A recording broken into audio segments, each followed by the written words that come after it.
Buenos días, queridos amigos y amigas en Jesús. Nos encontramos nuevamente y les saludo con mucho cariño, esperando que este día reine la paz del Señor en cada uno de ustedes. Continuamos entonces con el estudio de Efesios y la lectura del día es Efesios 1, la última parte del versículo 6 al 8. Gracia con la cual nos hizo aceptos en el amado, en quien tenemos redención por su sangre, el perdón de pecados según las riquezas de su gracia, que hizo sobreabundar para con nosotros. Esto es según la versión de la Reina Valera del 60, pero en el lado izquierdo tenemos la versión de la Reina Valera contemporánea. En este texto, la palabra clave es redención. Significa volver a comprar algo, pagando el precio del rescate. Antiguamente se podía redimir de este modo una mercancía, bienes, animales, personas o un pueblo. Un esclavo podía ser redimido si alguien pagaba el precio de su rescate. Si el esclavo lograba pagar el precio, se convertía en un hombre libre. Pero si otro pagaba su precio, pasaba a ser propiedad del que lo había redimido.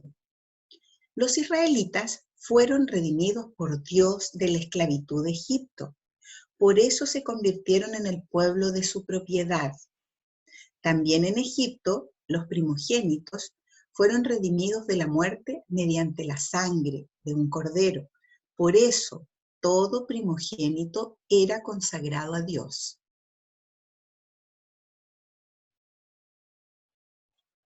En este texto, la palabra clave es pecados. Pecados. La palabra pecado tiene dos significados principales en la Biblia. 1, rebelión y desobediencia ante la autoridad de Dios. 2, desviación del propósito de Dios, en el griego amartia, y significa errar al blanco. Todos nosotros hemos pecado, es decir, nos hemos rebelado contra Dios y nos hemos desviado del blanco, del destino preestablecido por Dios para nosotros. Todo hombre y mujer es responsable por su pecado y por lo tanto es culpable. Pecamos conscientemente y en el ejercicio de nuestra voluntad. Por ser culpables merecemos la muerte y el juicio de Dios. Romanos 3:23 nos dice, por cuanto todos pecaron, están destituidos de la gloria de Dios. De este modo, quedamos excluidos del plan y propósito de Dios y expuestos a la perdición y a la condenación eterna. Necesitábamos imperiosamente ser redimidos. Si no hubiera mediado un redentor, nos habríamos perdido eternamente.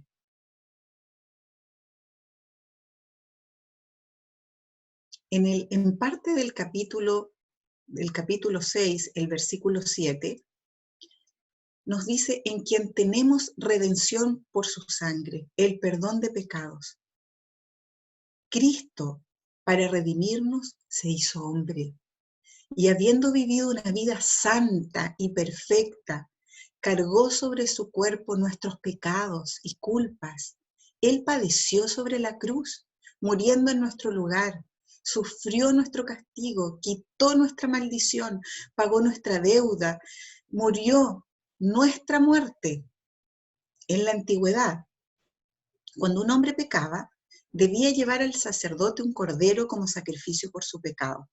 El pecador colocaba sus manos sobre la cabeza del cordero y confesaba sus pecados.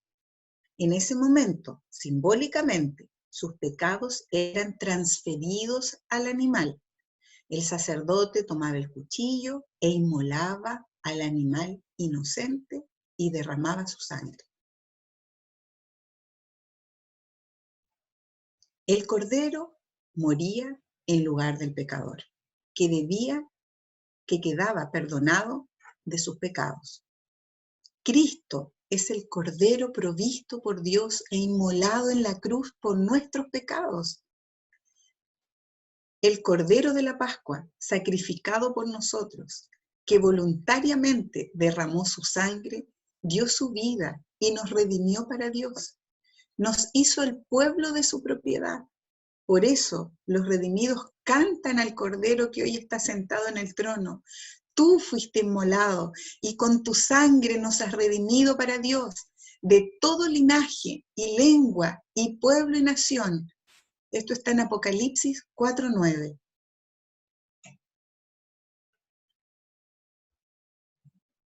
En la última parte del versículo 7 y el versículo 8, según las riquezas de su gracia, que hizo sobreabundar para con nosotros.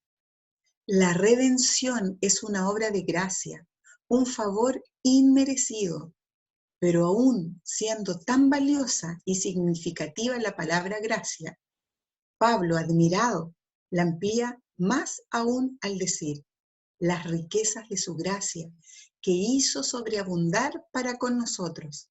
Nada merecíamos, solo condenación, pero Dios, por su gracia, nos proveyó un Redentor, su amado Hijo. La frase, nos hizo aceptos en el amado, se podría traducir también como nos agració en el amado. El sentido es que nos favoreció en el amado.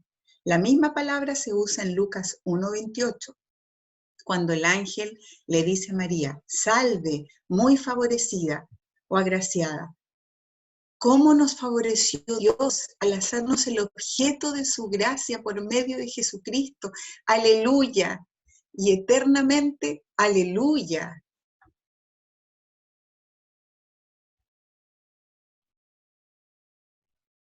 Los invito, hermanos, a reflexionar profundamente en lo que hemos leído.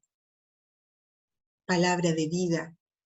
Con estas palabras para que las puedas meditar y reflexionar. 1. ¿Qué significa la palabra redención? 2. ¿Quién nos hizo aceptos o nos favoreció? 3. ¿Por qué lo hizo? 4. ¿Qué recibimos por medio del sacrificio de Cristo? 5. ¿Estás seguro del perdón de tus pecados? 6. Si tu vida terminara hoy, ¿estás seguro de que irías al cielo? 7. Si tu respuesta es afirmativa, ¿en qué se basa tu seguridad?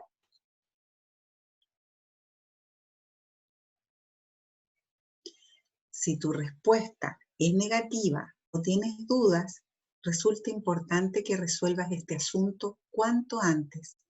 Se trata del tema más importante de tu vida.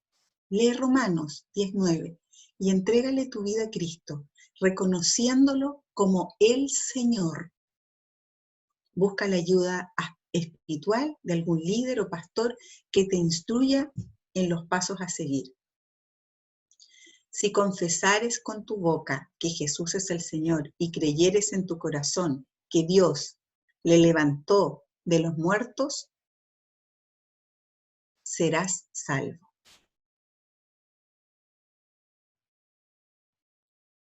Queridos amigos y amigas, les invitamos para el día de mañana para continuar con el estudio de Efesios 1, del 6 al 8.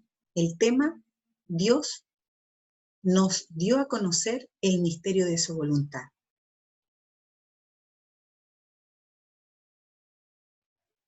Desde aquí me despido con un gran abrazo, esperando reencontrarnos nuevamente y reflexionando muy profundamente, como les decía antes, sobre esta palabra gloriosa que nos entrega Pablo. Chao.